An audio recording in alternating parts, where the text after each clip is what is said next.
Breakfast, dinner, তার সঙ্গে বাচ্চার স্কুলের টিফিন, যাই কিছু বলো না কেন তার জন্য কিন্তু এটা একদমই পারফেক্ট।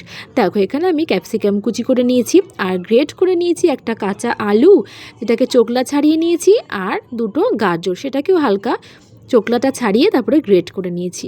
সেগুলোকে আমি হালকা তেলের মধ্যে নাড়াচাড়া করে নিচ্ছি, আর এক এক করে দিয়ে দিচ্ছি সামান্য নুন, সামান্য চিনি, সামান্য একটু লঙ্কার গুঁড়ো, সব কিছু দিয়ে ভালো করে একটু নাড়াচাড়া করে রাখলাম, আর একটু ঠান্ডা হওয়ার জন্য সাইডে রেখে দিলাম।